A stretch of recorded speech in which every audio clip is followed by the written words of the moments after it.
Hello, dear students. Let us continue the next part of the topic biodiversity and conservation. So, biodiversity is occurrence of variety of life forms along with their variety of macromolecules in the cells and variety of biomes.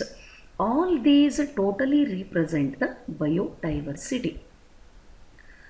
The biodiversity levels are of three types: genetic diversity, species diversity, and ecological diversity.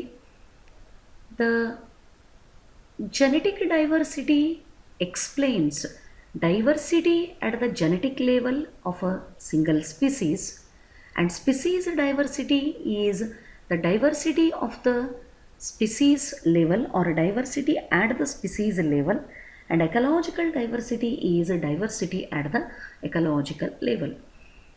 IUCN, International Union for the Conservation of Nature and Natural Resources, it gives information about the biodiversity richness, and according to Robert May, the total estimation of the global biodiversity is 7 million. And now you are studying about the patterns of biodiversity. The biodiversity pattern is dependent on two factors. One is latitudinal gradient and another is species area relationship. In the yesterday's video, I explained about the latitudinal gradient.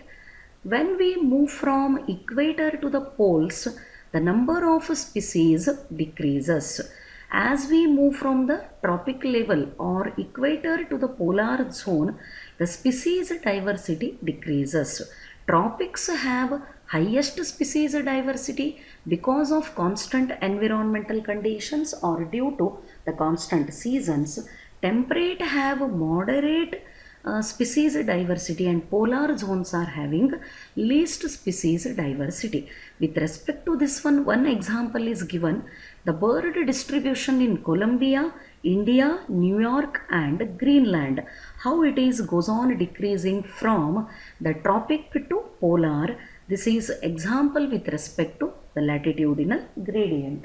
So now let us move to another factor which decides the pattern of biodiversity, and it is nothing but species area relationship. Patterns of biodiversity, distribution of plants and animals, it is not uniform or similar throughout the world. Many factors decides the biodiversity pattern of geographical area. ಇಡೀ ಭೂಮಿಯ ಮೇಲೆ ಎಲ್ಲ ಕಡೆಗೂ ಒಂದೇ ಥರದ್ದು biodiversity distribution ಇಲ್ಲ. ಬೇರೆ ಬೇರೆ ಕಡೆಗೆ ಬೇರೆ ಬೇರೆ ಥರದ ಡಿಸ್ಟ್ರಿಬ್ಯೂಷನ್ ಅದ. ಈ ಟ್ರಾಪಿಕಲ್ ರೇನ್ ಫಾರೆಸ್ಟ್ಗಳನ್ನು, ಅಮೆಝಾನನ್ನು ತಗೊಂಡ್ರೆ highest biodiversity, it is richest biodiversity hotspot of the world. ಎಲ್ಲೂ ಬೇರೆ ಕಡೆ ಇರಲಾರ್ದಂಥ ಪ್ಲಾಂಟ್ ಆ್ಯಂಡ್ ಅನಿಮಲ್ ಸ್ಪೀಸೀಸ್ಗಳನ್ನು ನಾವು ಅಮೆಝಾನ್ ರೇನ್ ಫಾರೆಸ್ಟ್ ಒಳಗೆ ನೋಡ್ತೀವಿ. And that Amazon rain forest is also belonging to tropical zone. Another factor which decides the pattern of biodiversity is species area relationship. The first factor which decides the pattern of biodiversity is latitudinal gradient, where the geographical area ಯಾವ zone ಒಳಗೆ ಬರ್ತದೆ ಅನ್ನೋದು ಹೇಳ್ತದೆ. Whether it is belonging to the tropical zone, it is belonging to the temperate zone, or it is belonging to the polar zone. That information is collected, or it gives information about the distribution of the zones with respect to tropical, temperate and polar. ಇನ್ನೂ ಒಂದು factor biodiversity ಪ್ಯಾಟರ್ನನ್ನು decide ಮಾಡೋದು ಯಾವುದು ಅಂತಂದರೆ species area relationship. About this one the explanation is given by Alexander von Humboldt.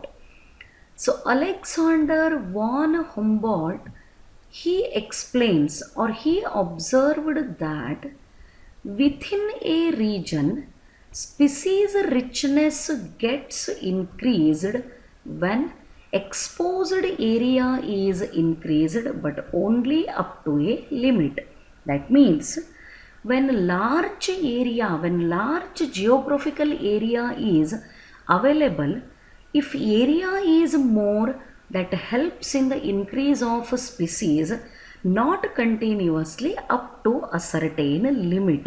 With more area, the species richness increases, but up to certain limit.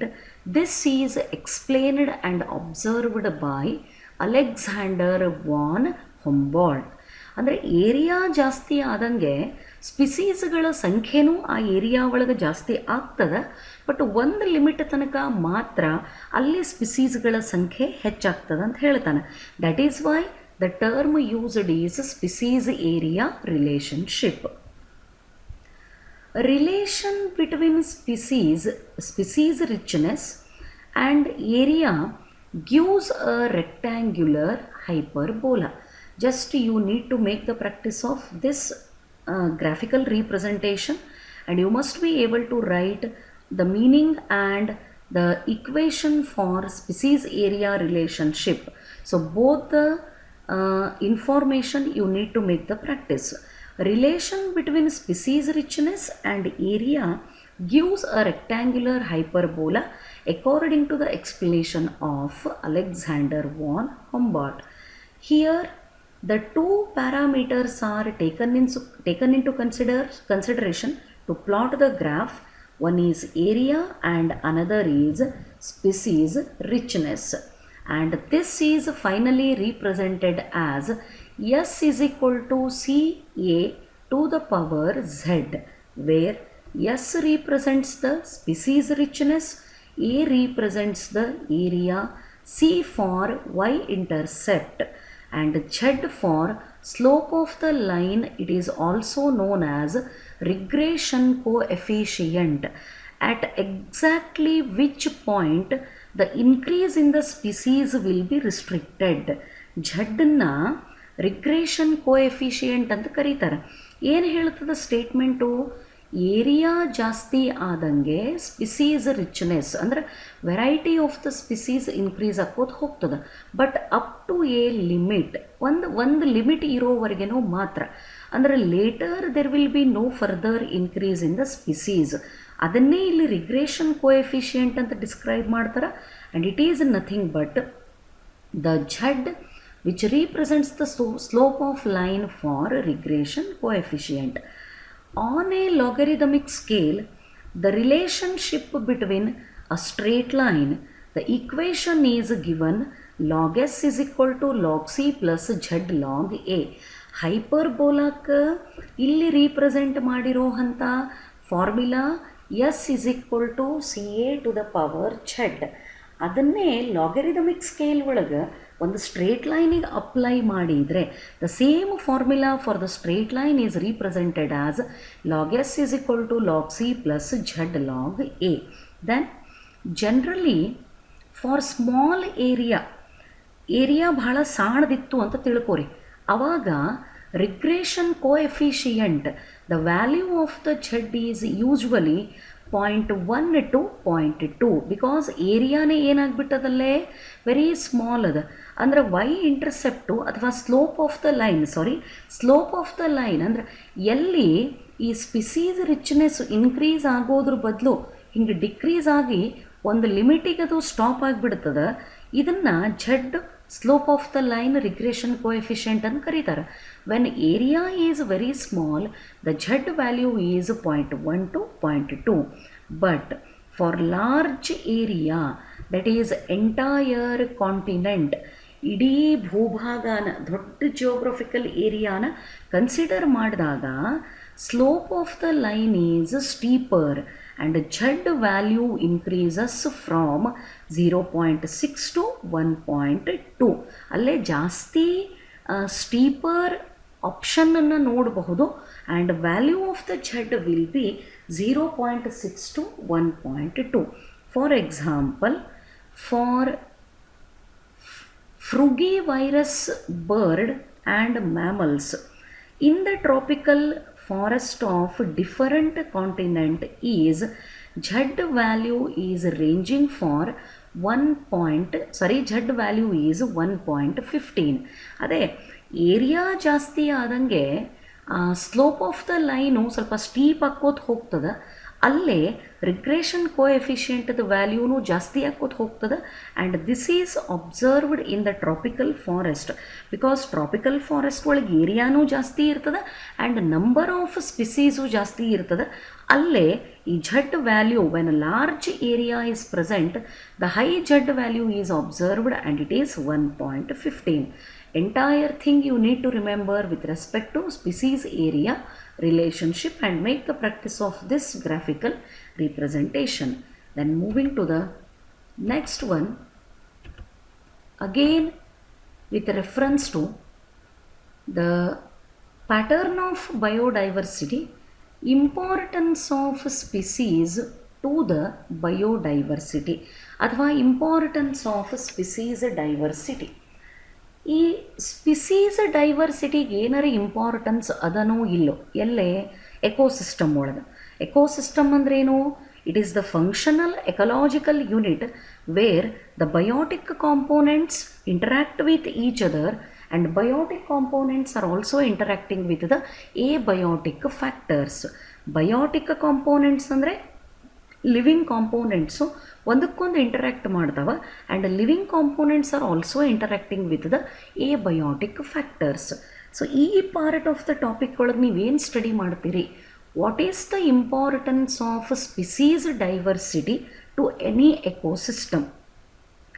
ಯಾವುದು ಬೇಕಾದ ಎಕೋಸಿಸ್ಟಮನ್ನು ತಗೊಂಡಾಗ ಅಲ್ಲಿರೋ ಅಂಥ ಸ್ಪಿಸೀಸ್ದ ಡೈವರ್ಸಿಟಿ ಎಕೋಸಿಸ್ಟಮಿಗೆ ಎಷ್ಟು ಇಂಪಾರ್ಟೆಂಟ್ ಅದ್ರ ಬಗ್ಗೆ ಇದರೊಳಗೆ ಸ್ಟಡಿ ಮಾಡ್ತೀರಿ. ಎಕಾಲಜಿಸ್ಟ್ಸ್ ಬಿಲೀವ್ಡ್ ದ್ಯಾಟ್, ಯಾರು ಎಕಾಲಜಿ ಎನ್ವಿರಾನ್ಮೆಂಟಲ್ ಸೈನ್ಸನ್ನು ಸ್ಟಡಿ ಮಾಡ್ತಾರೆ ಅವರಿಗೆ ಎಕಾಲಜಿಸ್ಟ್ಸ್ ಅಂತ ಕರೀತಾರೆ. Believed that communities with more species generally tend to be more stable than those with less species. ಎಷ್ಟು ಇಂಟ್ರೆಸ್ಟಿಂಗ್ ಸೆಂಟೆನ್ಸನ್ನು ಹೇಳ್ತಾರೆ. ಎಕಾಲಜಿಸ್ಟ್ ಪ್ರಕಾರ ಯಾವುದೇ ಎಕಾಲಜಿಕಲ್ ಕಮ್ಯುನಿಟಿ ಒಳಗೆ ನಂಬರ್ ಆಫ್ ಸ್ಪಿಸೀಸು ಜಾಸ್ತಿ ಇದ್ದರೆ ಅಂಥ ಎಕಲಾಜಿಕಲ್ ಕಮ್ಯುನಿಟಿನ ಏನಂತ ಕರಿಬೇಕಂತ ಹೇಳ್ತಾರೆ ಇವರು? It is more stable according to the opinion of ecologists. Any ecological community with more species, ಬಹಳಷ್ಟು ವೆರೈಟಿ ಆಫ್ ಸ್ಪಿಸೀಸ್ಗಳು ಅಲ್ಲಿದ್ದರೆ ಅದನ್ನು ಏನಂತ ಕನ್ಸಿಡರ್ ಮಾಡ್ತಾರೆ? It is believed to be more stable, ಅಂದರೆ ಬಹಳಷ್ಟು ಸ್ಟೇಬಲ್ ಆಗಿರ್ತದೆ. ಎದಕ್ಕೆ ಕಂಪೇರ್ ಮಾಡಿದ್ರೆ? In comparison to those with less species. Ecological community ಒಳಗೆ ಕಡಿಮೆ ಸ್ಪಿಸೀಸ್ ಇರೋ ಅಂಥ ಕಮ್ಯುನಿಟಿನೂ ಇರ್ತಾವೆ, ಮೋರ್ ಸ್ಪಿಸೀಸ್ ಇರೋ ಅಂಥ ಕಮ್ಯುನಿಟೀಸು ಇರ್ತಾವೆ. And according to the ecologists, communities with more species are more stable than the communities with less species. ಇಲ್ಲೇ 3 ಪಾಯಿಂಟ್ಗಳನ್ನು ನೀವು ಬಹಳ ಕ್ಲಿಯರಾಗಿ ನೆನಪಿಟ್ಕೋಬೇಕು. Features of stable community. ಯಾವುದರೇ ಒಂದು ಎಕಲಾಜಿಕಲ್ ಕಮ್ಯುನಿಟಿನ ಎಕೋಸಿಸ್ಟಮ್ ಒಳಗೆ ಸ್ಟೇಬಲ್ ಅಂತ ಕರಿಬೇಕಾದ್ರೆ ಅದಕ್ಕೆ ಕೆಲವು ಕ್ಯಾರೆಕ್ಟರ್ಸ್ ಅವ, ಫೀಚರ್ಸ್ ಅಥವಾ characters. To call an ecological community as a stable community, ಒಂದು ಎಕಲಾಜಿಕಲ್ ಕಮ್ಯುನಿಟಿಗೆ ನಾವು ಸ್ಟೇಬಲ್ ಕಮ್ಯುನಿಟಿ ಅಂತ ಕರಿಬೇಕಾದ್ರೆ ಅದಕ್ಕೆ ತನ್ನದೇ ಆದ ಕೆಲವು ಫೀಚರ್ಗಳು ಪ್ರೆಸೆಂಟ್ ಇರ್ತಾವೆ ಅಥವಾ ಕ್ಯಾರೆಕ್ಟರ್ಗಳನ್ನು ಅದು ಎಕ್ಸಿಬಿಟ್ ಮಾಡ್ತದೆ, ತೋರಿಸ್ತದೆ. ಯಾವ್ಯಾವು? A stable community should not show too much variation in productivity from year to year. So ecological ಕಮ್ಯುನಿಟಿನ ಸ್ಟೇಬಲ್ ಅಂತ ಕರಿಬೇಕಾದ್ರೆ ಅಲ್ಲಿ ಇರೋ ಅಂಥ ಪ್ಲಾಂಟ್ಗಳ ಪ್ರೊಡಕ್ಟಿವಿಟಿ ಭಾಳಷ್ಟು ಕಾನ್ಸ್ಟಂಟ್ ಆಗಿ ಇರಬೇಕು. ಇಯರ್ ಟು ಇಯರ್ ಕಂಪೇರ್ ಮಾಡಿದಾಗ there should not be too much variation, because in the ecological community all the biotic components, particularly animalಗಳನ್ನು ಕನ್ಸ್ಯೂಮರ್ಸ್ ಅಂತ ಕರೀತದೆ. Ecologically animals are the consumers and plants are the producers. Then why the plants are called producers? Because they have the ability to undergo photosynthesis through which they synthesize the food material. ಅದು ಫುಡ್ಡನ್ನು ತಯಾರು ಮಾಡೋದ್ರಿಂದ ಅವಕ್ಕೆ producers ಅಂತ ಕರೀತಾರೆ. Animals, ನೀವು ಯಾವುದೇ ecological ಕಮ್ಯುನಿಟಿನ ತಗೊಂಡ್ರೆ all the animals are belonging to the group called consumers. ಮತ್ತು ಕನ್ಸ್ಯೂಮರ್ಸ್ ಬದುಕಬೇಕು ಅಂತಂದರೆ ಆ ಎಕಲಾಜಿಕಲ್ ಕಮ್ಯುನಿಟಿ ಒಳಗೆ ಪ್ರೊಡಕ್ಟಿವಿಟಿ ಸರಿಯಾಗಿ ಇರಬೇಕು. ಆ್ಯಂಡ್ ಪ್ರೊಡಕ್ಟಿವಿಟಿನ ಯಾವ ಕ್ಯಾರಿ ಔಟ್ ಮಾಡ್ತಾವ? Productivity is carried out by the plants. And this productivity should not vary too much from year to year. ವರ್ಷದಿಂದ ವರ್ಷಕ್ಕೆ ಎಕಲಾಜಿಕಲ್ ಕಮ್ಯುನಿಟಿ ಒಳಗೆ ಇರುವಂಥ ಪ್ರೊಡಕ್ಟಿವಿಟಿ ಭಾಳ ವ್ಯತ್ಯಾಸ ಆಗಬಾರದು. ಪ್ರೊಡಕ್ಟಿವಿಟಿ ಒಳಗೆ ಭಾಳ ಚೇಂಜಸ್ ಆದರೆ ಇಟ್ ಅಫೆಕ್ಟ್ಸ್ ದ ಕನ್ಸ್ಯೂಮರ್ಸ್.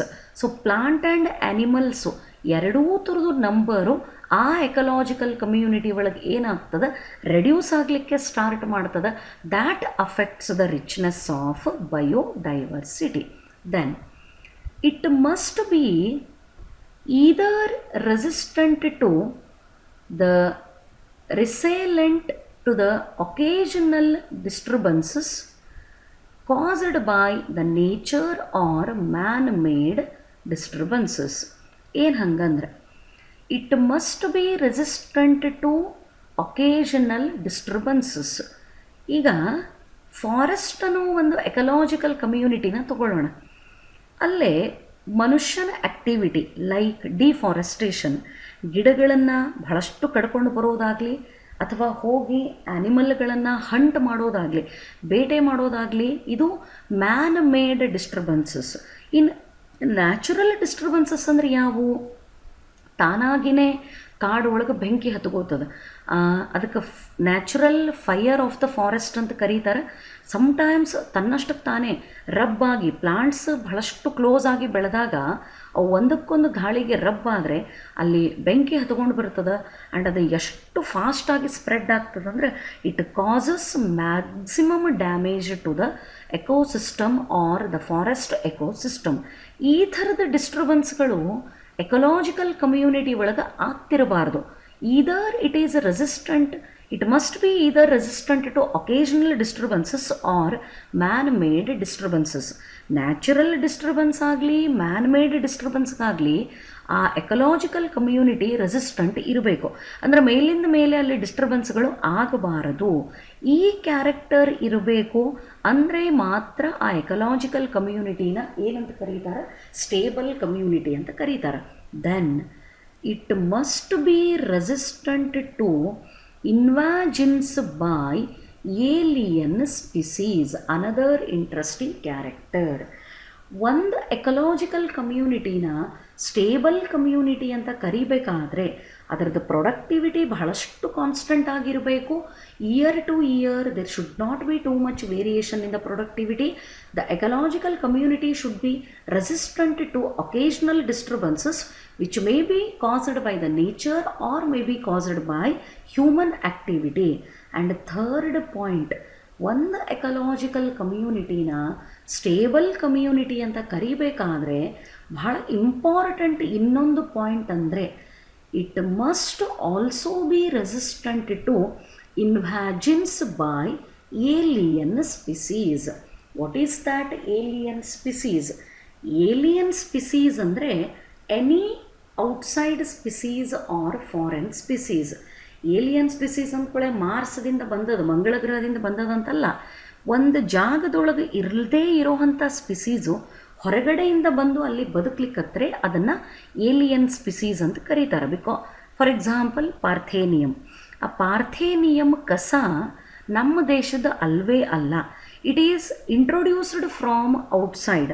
ಅಂದರೆ ನಮ್ಮ ದೇಶದೊಳಗೆ ಪಾರ್ಥೇನಿಯಮ್ ಎಂಥ ಸ್ಪಿಸೀಸ್ ಆಗ್ತದೆ? This becomes alien species. ಹೊರಗಡೆಯಿಂದ ಬರೋವಂಥ ಪ್ಲಾಂಟ್ ಸ್ಪಿಸೀಸ್ಗಳಿಗಾಗಲಿ ಹೆಂಗೋ ಸೀಡ್ಸ್ ಹಾರ್ಕೊಂಡು ಬರ್ತಾವ ಅಥವಾ ಪರ್ಪಸ್ಲಿ ಅವ್ರನ್ನ ತಂದು ಹಾಕ್ತಾರೆ. ಇನ್ನೂ ಒಂದು ನಿಮಗೆ ಗೊತ್ತಿರೋ ಅಂಥದ್ದು the eichhornia which is also called terror of Bengal, that is also alien species. ಅದು ಎಷ್ಟರ ಮಟ್ಟಿಗೆ ಸ್ಟ್ರಾಂಗ್ ಆಗಿ ಬೆಳಿಲಿಕ್ಕತ್ತದಂದ್ರೆ it has become most resistant weed in our country and it has also created many threat to the aquatic animals. So ಹೊರಗಡೆಯಿಂದ introduce ಆದಂತಹ ಸ್ಪಿಸೀಸಿಗೂ ಕೂಡ ಆ ಎಕಲಾಜಿಕಲ್ ಕಮ್ಯುನಿಟಿ ರೆಸಿಸ್ಟೆಂಟ್ ಇರಬೇಕು. ಅಂದರೆ ecological community should not allow the alien species to dominate the native species. ಅಂದರೆ ಮುಂಚೆಯಿಂದ ಬದುಕಲಿಕ್ಕತ್ತಂತಹ ಸ್ಪಿಸೀಸ್ಗಳಿಗೆ ಡಾಮಿನೆನ್ಸನ್ನು ಕೊಡಬೇಕು, strong ಆಗಿ ಬೆಳೀಲಿಕ್ಕೆ ಅಲೌ ಮಾಡಬೇಕು. ಏಲಿಯನ್ ಸ್ಪಿಸೀಸ್ ಬಂದರೆ ಬರಲಿ, because introduction of the alien species always increases the biodiversity richness. ಆ ಜಾಗದೊಳಗೆ ಇರೋವಂಥ ಪ್ಲಾಂಟ್ ಅಥವಾ ಎನಿಮಲ್ ಸ್ಪಿಸೀಸ್ಗಳನ್ನು ಅದು ಹೆಚ್ಚು ಮಾಡ್ತದೆ. ಇರಲಿ ಏಲಿಯನ್ ಸ್ಪಿಸೀಸ್, ಅದನ್ನು ರಿಮೂವ್ ಮಾಡಬೇಕಂತಲ್ಲ, ಬಟ್ ಏಲಿಯನ್ ಸ್ಪಿಸೀಸು ಲೋಕಲ್ ಸ್ಪಿಸೀಸ್ಗಳನ್ನು ಡಾಮಿನೇಟ್ ಮಾಡದೇ ಇರೋ ಥರ ಆ ಎಕಲಾಜಿಕಲ್ ಕಮ್ಯುನಿಟಿ ರೆಸಿಸ್ಟೆಂಟ್ ಇರಬೇಕು. The ecological community with these 3 features are the characters is considered as the stable community. ಇದನ್ನು ಯಾಕೆ ಹೇಳಿಕತ್ತೀನಿ ಅಥವಾ ನೀವು ಯಾಕೆ ಇದನ್ನು ಸ್ಟಡಿ ಮಾಡಬೇಕು? What is the importance of species to any ecological community?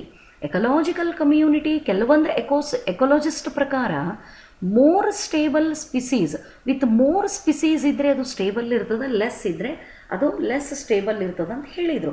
And stable ecological community ಅಂತ ಕರೆಸ್ಕೋಬೇಕಾದ್ರೆ ಅದಕ್ಕೆ ಏನೇನು ಕ್ಯಾರೆಕ್ಟರ್ಸ್ ಇರಬೇಕು ಅನ್ನೋದನ್ನು ಸ್ಟಡಿ ಮಾಡಿದ್ರಿ. And one last explanation with respect to importance of species diversity to an ecosystem as proposed by David Tilman. What David Tilman proposed, ಏನು ಹೇಳಿದರು ಇವರು? David ಟಿಲ್ಮ್ಯಾನ್ ಪ್ರಕಾರ the long-term ecosystem experiments conducted by David Tillman using outdoor plots provide some tentative answers to the species richness in a community. Ecological community ಒಳಗೆ species ರಿಚ್ನೆಸ್ಸು ಹೆಂಗೆ ಆಕ್ಕೋತ ಹೋಗ್ತದೆ? Area ಜಾಸ್ತಿ ಇದ್ದರೆ species richness ಆಗ್ತದೋ ಅಥವಾ ಲ್ಯಾಟಿಟ್ಯೂಡಿನಲ್ ಗ್ರೇಡಿಯಂಟ್ ವೇರಿಯೇಷನ್ ಹಾಕೋತ ಹೋದಂಗೆ species ಜಾಸ್ತಿ ಆಗ್ತದೋ? ಇದನ್ನು explain ಮಾಡಲಿಕ್ಕೆ ಡೇವಿಡ್ ಟಿಲ್ಮ್ಯಾನ್ ಅನ್ನೋವಂಥ ಒಬ್ಬ ವ್ಯಕ್ತಿ ಏನು ಕಂಡಕ್ಟ್ ಮಾಡ್ತಾರೆ? Long term ecosystem experiments are conducted by David Tilman using outdoor plants. ಅಂದರೆ ಜಿಯೋಗ್ರಫಿಕಲ್ ಏರಿಯಾನ ಕನ್ಸಿಡರ್ ಮಾಡಿಕೊಂಡು ಇವರೊಂದು ಎಕ್ಸ್ಪೆರಿಮೆಂಟನ್ನು ಕಂಡಕ್ಟ್ ಮಾಡ್ತಾರೆ. According to David Tilman, plots with more species shows less year-to-year variations in total biomass. What is the statement given by David Tillman with reference to his experiments? ಎಕ್ಸ್ಪೆರಿಮೆಂಟ್ಗಳನ್ನು conduct ಮಾಡಿ ಇವರೊಂದು statement ಹೇಳ್ತಾರೆ.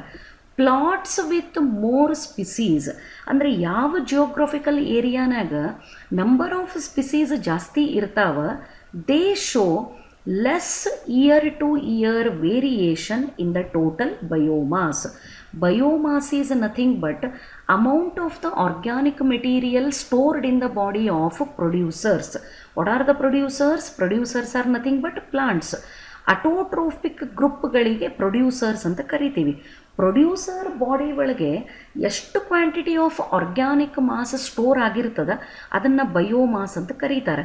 David ಟಿಲ್ಮ್ಯಾನ್ನ ಪ್ರಕಾರ ಯಾವ plot ಒಳಗೆ, ಯಾವ geographical area ಒಳಗೆ ಜಾಸ್ತಿ ಸ್ಪಿಸೀಸ್ಗಳು ಪ್ರೆಸೆಂಟ್ ಅವ, ಆ ಜಿಯೋಗ್ರಫಿಕಲ್ ಏರಿಯಾನಾಗ year-to-year ವರ್ಷದಿಂದ ವರ್ಷಕ್ಕೆ the less variation is observed in the total biomass.